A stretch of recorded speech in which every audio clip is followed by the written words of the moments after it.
Hello all welcome to ప్రేమతో ఒక కథ. ఈరోజు ఒక కథ విని అందులో ట్విస్ట్ తెలుసుకుందామా? కాంతి వివేక్ల జీవితం ఎలాంటి ట్విస్ట్ తీసుకోబోతుందో చూసేద్దామా? వివేక్ ఏదేమైనా సరే కాంతికి నువ్వంటే నాకు ఇష్టం అని చెప్పేద్దాం అని వెళ్తుండగా సడన్గా ఎవరో తలుపు కొట్టారు. వివేక్ వెళ్ళి చూసేసరికి ఎదురుగా హరిణి. తలుపు తీయగానే అమాంతం వచ్చి వివేక్ని హత్తుకుంది. వివేక్ అది భరించలేక అలా అని ఏమీ అనలేక ముభావంగా నిలబడి ఉన్నాడు. కాంతికి ఎవరో ఏమిటో తెలీదు చూస్తూ ఉంది. ఏంటి వివేక్, ఇన్ని రోజుల తర్వాత నేను కనబడితే కనీసం నవ్వడం లేదు. ఈ హరిణిని మర్చిపోయావా అని అన్నది. దానికి కాంతి నివ్వెరపోయి చూస్తూ ఉండలేక లోపలికి వెళ్ళిపోయింది బాధతో. వివేక్ తనకి సమాధానంగా ఒక ప్లాస్టిక్ నవ్వు బలవంతంగా నవ్వాడు. నేనెక్కడ ఉంటానో నీకెలా తెలుసు? అయినా ఇంత సడన్‌గా ఏంటి? అని అడిగాడు. ఏంటి వివేక్, నన్ను చూసి చాలా ఆనందపడతావనుకున్నాను. కానీ కాస్త చిరునవ్వు కూడా లేదు నీ మొహం పైన అంది. దానికి వివేక్ అలా ఏం లేదు. నువ్విలా చెప్పపెట్టకుండా వచ్చేసరికి ఎలా రియాక్ట్ అవ్వాలో అర్థం కాలేదు అన్నాడు. ఓ అదా విషయం అని మాట్లాడుతూ లోపలికొచ్చి కాంతిని చూసి ఎవరీ అమ్మాయి అని అడిగింది. వివేక్‌కి ప్రాబ్లమ్ కావద్దని కాంతి నేను తన కజిన్‌ని అని చెప్పబోతుండగా తను నా భార్య అన్నాడు వివేక్. ఆ మాటకి హరిణి, కాంతి ఇద్దరూ ఆశ్చర్యంగా వివేక్‌కి చూస్తూ ఉన్నారు. వివేక్ చెప్పిన సమాధానానికి షాక్ అయి వివేక్ వైపు చూస్తున్న కాంతిని, హరిణిని వివేక్ కూడా చూస్తూ అవును నిజమే కాంతి నా భార్యనే. దీనిలో అంత షాక్ అవ్వడానికి ఏముంది? అలా చూస్తున్నావు హరిణి నువ్వు? అని చాలా సులువుగా అడిగాడు వివేక్. ఏంటి వివేక్, నువ్వు పెళ్లి చేసుకున్నావా? మాట మాత్రమైనా నాకు చెప్పలేదు. మర్చిపోయావా నన్ను? లేదా జోక్ చేస్తున్నావు కదా, నాకు తెలుసులే ఇదంతా కోపమే కదా అంది హరిణి. ఏ విషయంలో జోక్ చేయాలో తెలియని వయసులో మనం లేము హరిణి అన్నాడు వివేక్ సూటిగా. నన్ను ప్రేమించానని అన్నావు కదా, ఇప్పుడు ఈ అమ్మాయిని ఎలా పెళ్లి చేసుకుంటావు? చేసుకుంటావు కాదు, ఎప్పుడో చేసుకున్నాను అన్నాడు వివేక్. నువ్వు నన్ను మోసం చేశావు వివేక్, నువ్వే ప్రాణమని అన్నావు నాతో. ఇప్పుడు ఇలా చేస్తావా అని అడిగింది కంటి వెంట నీటితో హరిణి. వివేక్ గట్టిగా నవ్వి ఏంటి, నేను ఇప్పుడు గుర్తొచ్చానా? లేక ఇన్ని రోజులు నీ గతం మర్చిపోయావా? ఓహో, ఇప్పుడు ఎవరూ నిన్ను పట్టించుకోవడం లేదా? అందుకే నన్ను వెతుక్కుంటూ వచ్చావా? నీ కోసం ఇక్కడ ఎవ్వరూ ఎదురు చూడడం లేదు అని గట్టిగా అరిచి చెప్పాలి అనుకున్నాడు. కానీ చెప్పలేకపోయాడు. ఇదంతా కాంతి ఎవరు? అని హరిణి అడిగిన ప్రశ్నకి బదులుగా సమాధానం ఇవ్వాలి అనుకున్నాడు. కానీ ఆలోచనలో పడ్డాడు. మనసులో ఇలా అనుకుంటున్న వివేక్‌ని తట్టి ఏంటి వివేక్ ఉలకవు పలకవు? నేనిక్కడ ఈ అమ్మాయి ఎవరు అని అడుగుతున్నాను కదా, సమాధానం ఇవ్వకుండా అలా చూస్తున్నావు అని అడిగింది హరిణి. హరిణి స్పర్శకి ఆలోచనల నుంచి బయటపడ్డ వివేక్ ఈమె నా భార్య అని చెప్పబోతుండగా నేను వివేక్‌కి ఏమీ కాను. తనతో జస్ట్ రూమ్ షేర్ చేసుకుంటున్నాను అంతే అని సమాధానం ఇచ్చింది కాంతి. కాంతి మాటకు వివేక్ బదులు మౌనం. ఎందుకో ఆ సందర్భాన్ని మౌనమే జయించింది. ఓ అవునా, నేనింక నీ ఫ్రెండో చుట్టాలమ్మాయో అనుకున్నాను అని అంది హరిణి. హరిణి మాటకు కూడా వివేక్ అవునని చెప్పక కాదని చెప్పక అక్కడి నుండి వెళ్ళిపోయాడు. హరిణి, కాంతిలు ఒకరినొకరు పరిచయం చేసుకున్నారు. కాసేపయ్యాక హరిణి వివేక్ కోసం తన కోసం కాఫీ పెట్టుకొని వచ్చింది. అది వివేక్‌కిచ్చి తాగమంది. వివేక్‌కి ఆ కాఫీ తాగడం ఏ మాత్రం ఇష్టం లేదు. నిన్నటి వరకు హరిణి మీదున్న ప్రేమ హఠాత్తుగా ఏమైందో తెలీదు. తనకే అర్థం కావట్లేదు. కాంతి ప్రేమ హరిణిని మర్చిపోయేలా చేసిందా? లేక ఇన్ని రోజుల తర్వాత హరిణి ప్రేమని వివేక్ స్వీకరించలేకపోతున్నాడా? అదీ కాక హఠాత్తుగా చూపిస్తున్న ప్రేమని వివేక్ నమ్మలేకపోతున్నాడా? ఇన్ని రోజుల మధ్య సతమతమవుతున్న వివేక్ ఇన్ని ప్రశ్నల మధ్య సతమతమవుతున్న వివేక్ తను ఏమి చేయాలో అర్థం కాక నలిగిపోతున్నాడు. దీనితో పాటు ఎందుకు కాంతి నేను తనకు ఏమీ కానని చెప్పింది? నేనంటే నిజంగానే ఇష్టం లేదా? నన్ను కేవలం ఒక స్నేహితుడిగా మాత్రమే చూసిందా? తప్పు నా ప్రవర్తనలో ఉందా? తన చూపులో ఉందా? నా రాతలో ఉందా? ఈ విషయం ఏంటో ఖచ్చితంగా తెలుసుకోవాలి అని మనసులో అనుకుంటూ వివేక్ కాంతిని పిలిచాడు. కాంతి లోపల నుండి వస్తుండగా హరిణి ఇప్పుడు మన మధ్యలో తనెందుకు? అయినా తననెందుకు పిలుస్తున్నావు ఇప్పుడు? నీకేమైనా కావాలంటే నన్నడుగు. నేను చేస్తాను అంది. ఆ మాటలు విన్న కాంతి ఏమీ తెలియనట్టు బయటకు వచ్చి ఏంటి వివేక్ పిలిచావు? అని అడిగింది. అది కాఫీ తాగుతావేమో అని పిలిచాను. రా వచ్చి కూర్చో అన్నాడు. వద్దులే, మీరేదో మాట్లాడుతున్నారు మధ్యలో నేనెందుకు అని చెప్పి వెళ్ళిపోయింది. వివేక్ సమాధానానికి సమయం ఇవ్వకుండా. వివేక్ చాలా బాధపడ్డాడు. హరిణి మాట్లాడింది కాంతి విన్నట్టుంది. అందుకే నా సమాధానం కోసం కూడా ఓ చూపు చూడకుండా వెళ్ళిపోయింది అని అనుకున్నాడు వివేక్ మనసులో. తను వెళ్ళిపోయాక ఏంటి హరిణి అలా అంటావు? తను వింటే ఎంత బాధపడుతుంది? ఎందుకు అలా అన్నావు అసలు అని చిరాగ్గా హరిణిని అడిగాడు వివేక్. తను ఎంతో దురుసుగా ఇప్పుడు అనుకుంటే ఏంటి? ఎందుకంత ఫీల్ అవుతున్నావు? ఎవరో తెలియని వ్యక్తి గురించి. వింటే వినని ఏమవుతుంది అని అంది. ఆ మాటకి వివేక్ నిజం చెప్పలేక, కాంతి బాధ తీర్చలేక, హరిణితో మామూలుగా ఉండలేక ఉక్కిరిబిక్కిరి అయిపోయాడు. అసలు ఏంటి హరిణి ఇంత సడన్‌గా వచ్చావు? అసలు ఇన్ని రోజులు ఎక్కడికి పోయావు? ఒక ఫోన్, మెసేజే, కబురు కూడా లేదు. అసలు ఎక్కడికి వెళ్ళిపోయావు? ఎందుకు వెళ్ళావు? ఇన్ని రోజులు నన్ను మర్చిపోయిన నీకు సడన్‌గా నేను నీకు ఎలా గుర్తొచ్చాను అని ప్రశ్నల మీద ప్రశ్నలు అడగడం మొదలుపెట్టాడు వివేక్.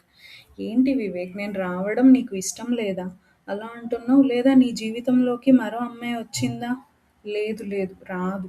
వివేక్ నన్ను తప్ప ఇంకో అమ్మాయిని ప్రేమించడు, ప్రేమించలేడు. అది నాకు తెలుసు అని అన్నది వివేక్ కళ్ళల్లోకి చూస్తూ హరిణి. ఆ మాటలకి వివేక్ ఏం సమాధానం ఇవ్వకుండా లేచి వెళ్ళిపోయాడు. వివేక్ బాల్కనీలో ఒంటరిగా నిలబడి ఆలోచిస్తున్నాడు. హరిణి రాక నా జీవితంలో నుంచి ఒక కాంతిని దూరం చేస్తుందా? కాంతికి, హరిణికి ఎంత తేడా! ఇదే బాల్కనీలో నేను, కాంతి ఎన్నో రోజులు ఎంతో సంతోషంగా ఉన్నాం. ఇదే చోట అదే మనిషి ఓ సందర్భంలో ఆనందంగా, మరో సందర్భంలో బాధగా నిలబడ్డాడు. ఆ ఆనందానికి కారణం అంతకు మునుపు వరకు నాకు ఎవరో తెలియని కాంతి అయితే, నా బాధకి కారణం నేను ఎంతో ప్రేమించిన వ్యక్తి హరిణి. ఇన్నాళ్ళు పక్కన లేకపోయినా ఎంతో ప్రేమించాను హరిణిని. కానీ తను ఎదురుపడ్డ నిమిషం నుండి తనను నేను అంగీకరించలేకపోతున్నాను. కేవలం ఒక్కరోజు ముందు వరకు నాకు కాంతికి మధ్యలో ఉన్న బంధం స్నేహమే అనుకున్నా. కానీ అది ప్రేమ. పెళ్లి ముడివేసిన బంధమే అని తెలుసుకున్నా. అలా సరిగ్గా కాంతితో కొత్త జీవితం మొదలు పెడదామన్న సమయంలో హరిణి వచ్చింది. తను వచ్చిన సమయం తప్ప, వైఖరి తప్ప? ప్రేమ సరిగ్గా ఇప్పుడే రావడానికి ఏమై ఉంటుంది కారణం? ఖచ్చితంగా ప్రేమే పెళ్లి యొక్క గొప్పతనం. హరిణి ఒక్కరోజు ముందు వచ్చిన కాంతిని నేను భార్యగా చూడలేకపోయేవాడిని. తన మీద ఉన్న భావాన్ని స్నేహమే అనుకునేవాడిని. అందుకే అంటారు ఏది జరిగినా మన మంచికే అని. కానీ కాంతికి నాపైన ఎటువంటి ఉద్దేశం లేదు. అందుకే మౌనంగా ఉంది. కానీ నా ఇష్టాన్ని చెప్పడం తప్పు కాదేమో. హరిణి ఉండగా తనని ఇష్టమంటే తప్పుగా అనుకుంటుందేమో, ఎలా తెలుసుకునేది? తననే వెళ్ళి అడుగుదాం అని అనుకుంటున్నాడు.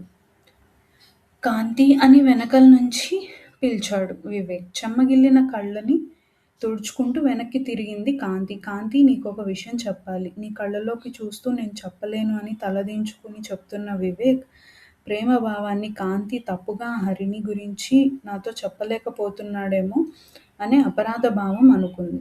అది కాంతి అంటూ వివేక్ అనుకోకుండా కాంతి మొహాన్ని చూసి, అయ్యో ఏంటి కాంతి తల్లి ఏడుస్తున్నావు అని చిన్నపిల్లని చూసినట్టు చూసిన వివేక్ ప్రేమకి కాంతి విలవిలపోయింది. ఏమైందమ్మా ఏడుస్తున్నావు? అంతలా నాకు చెప్పు ఏమైందో అని కాంతి కళ్ళని తన చేత్తో తుడుస్తూ ఊరడించాడు. ఏమీ లేదు వివేక్ అని తడారిన గొంతుతో బదిలిచ్చింది కాంతి. ఏమీ పర్లేదు చెప్పు. ఒంట్లో బాలేదా? అమ్మ వాళ్ళు గుర్తుకు వచ్చారా? చెప్పమ్మా అని ఎంతో ప్రేమతో అడిగాడు వివేక్. వివేక్ ప్రేమకి, ఔదార్యానికి చిన్నపిల్లలా కాంతి వాళ్ళ నాన్న గుండెపై వాలినట్టు వివేక్ ఎదపై కన్నీటితో వాలింది.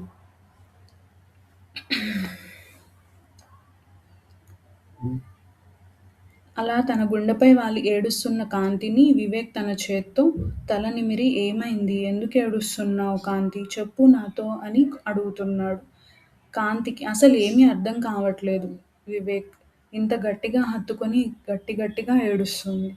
వివేక్ చెప్పమ్మా ఎందుకు ఏడుస్తున్నావు అని బ్రతిమాలుతున్నాడు. ఎందుకు వివేక్? ఎందుకని నాకే ఇలా జరుగుతోంది? నేనేం తప్పు చేశానని? చిన్నప్పటి నుంచి నా జీవితంలో ఒక అద్భుతమైన విషయం కూడా లేదు. కానీ ఇప్పుడైతే నీతో పెళ్లి జరిగిందో ఎప్పుడైతే నాకు నీతో పెళ్లి జరిగిందో అప్పటి నుండి నా జీవితం చాలా కొత్తగా, అందంగా మారిపోయింది. ఏదో ఒకరోజు నా జీవితం నాకు నచ్చినట్టు మారుతుంది అని ఎంతో ఎదురు చూశాను. కానీ అది ఎప్పుడూ జరగలేదు. నీ పరిచయం మునుపు వరకు మనం ప్రేమించే మనిషి మనల్ని ప్రేమించకపోతే ఆ బాధ ఎలా ఉంటుందో నాకు తెలుసు.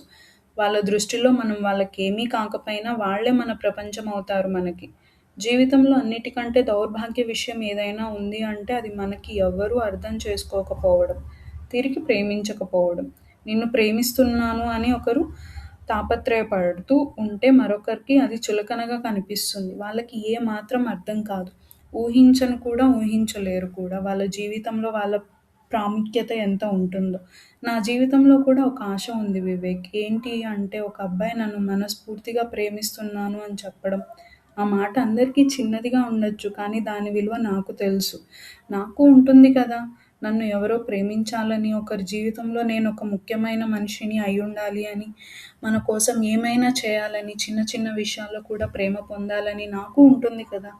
ఎందుకంటే నేను ఒక సర్వసాధారణమైన ఆడపిల్లని అని తన మనసులో విషయాలన్నీ వివేక్‌తో చెప్పేసింది. వివేక్ కాంతి మాటలకు ఏమీ చెప్పలేక, ఎలా స్పందించాలో తెలియక అసలు ఏంటి నీ మాటలకు అర్థం అని అడిగాడు. నీ విషయంలో నిన్ను ప్రేమించేవారు నిన్ను మళ్ళీ తిరిగి కలుసుకున్నారు. నువ్వు కోరుకున్నదే జరిగింది. నాకు చాలా సంతోషంగా ఉంది. అది అందరి జీవితంలో జరగదు అని తన భావాలను కప్పేసింది కాంతి. కాంతికి నేను ఇష్టం లేదా? నేను హరిని కలిస్తే సంతోషంగా ఉంటుందా? ఇదేంటి అని మనసులో అనుకుంటూ అయితే హరిని రాక నీకేమీ సమస్య కాదా? అని అడిగాడు. ఆ మాట కాంతి వెనక్కి తిరిగి ఇష్టమే. నీకు తనంటే ఇష్టం కదా! మరి ఇంకేంటి? నీకు కావాల్సింది ఇవ్వడమే నా బాధ్యత అని మెల్లిగా సమాధానం ఇచ్చింది. మరి అని వివేక్ అడిగేలోపే కాంతి మరి నేనా? నా జీవితం ఏంటి అని అడుగుతున్నావా? ప్రేమించిన మనిషిని పొందడం అందరికీ సొంతం కాదు. దానికి రాసిపెట్టి ఉండాలి. అప్పుడు నిషిత్ నా జీవితంలో ఉన్నప్పుడు నేను తనని ఎంతో బతిమాలాడా. తనతో జీవితం మొత్తం కలిసి బతకాలనుకున్నాను. తనతోనే ఎప్పుడూ ఉండాలని కోరిక. కానీ నా ప్రేమకి తను ఇచ్చిన బహుమతి చీదరింపు. తన ప్రతి ఒక్క మాట నన్ను ఎంతో బాధకు గురిచేశాయి. నేను తనని ఎంతో ప్రేమతో పలకరించి మాట్లాడబోతే ఎందుకు నన్నిలా ఒక జిడ్డులా పట్టుకున్నావు? ఇక నన్ను వదిలేయి తల్లి. నీకు దండం పెడతాను. నువ్వంటే నాకు ఏ మాత్రం ఇష్టం లేదు.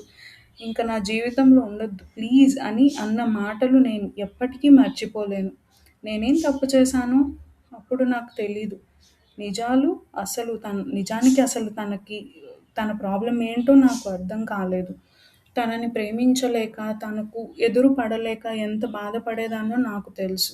ఏ ప్రేమ జంటను చూసినా ఒకే ఆలోచన. ఎందుకు నిషిత్ నన్ను ఈ అబ్బాయిలా ప్రేమించలేదు అని అనిపించేది. నేను అనుకునే మాటే విచిత్రంగా ఉండొచ్చు. కానీ ఒక వ్యక్తి ప్రేమ కోసం, సంపూర్ణమైన ప్రేమ కోసం నా మనసు ఎంతో ఎదురు చూస్తుంది వివేక్. ఏం వివేక్, ఒక అబ్బాయికి మాత్రమే లవ్ ఫెయిల్యూర్ బాధ తెలుస్తుందా?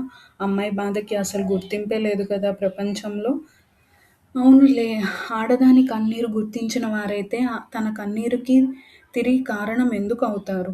ఆడది ఏడవడానికి మాత్రమే పనికొస్తుంది అంటారు అని బాధపడుతూ వివేక్‌తో చెప్పింది. చూద్దాం నెక్స్ట్ వాళ్ళ లైఫ్‌లో ఎట్లాంటి ట్విస్ట్ తీసుకుంటుందో.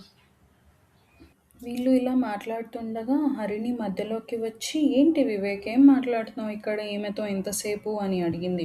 వివేక్ సమాధానం ఇచ్చేలోగా కాంతి, "మీరు వెళ్ళి తన జీవితంలోకొచ్చినందుకు చాలా ఆనందపడుతున్నారు అని ఆ విషయమే నాకు చెప్తున్నాడు" అని అన్నది. "ఓ నిజమా? నాకు తెలుసు వివేక్ ఎప్పటికీ నన్ను మర్చిపోడని. నా వివేక్ జీవితంలో నాకు తప్ప వేరే అమ్మాయికి స్థానం లేదని నాకు తెలుసు." హరిణి మాటలకి కాంతి కాస్త బాధపడుతూ దాన్ని దిగమింగుకొని, "అవును.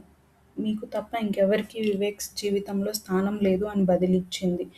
ఆ మాటలకి వివేక్, నేనంటే నీకు ఎంత ప్రేమో అని ఇంతసేపు అనుకున్నాను. కానీ అది కాదని ఇప్పుడే తెలిసింది. ఎందుకు ఈ అమ్మాయిలు మోసం చేసేవారిని మాత్రమే నమ్ముతారు? నిజాయితీగా ప్రేమించే వాళ్ళని నమ్మరు అని అనుకుంటూ అక్కడి నుంచి వెళ్ళిపోయాడు. చూద్దాం నెక్స్ట్ వీళ్ళ లైఫ్ ఎలా సాగుతుందో. వీళ్ళిద్దరు కలిసుంటారా? లేదా హరిణి వివేక్‌తో కలిసుంటాడా? Thanks for watching.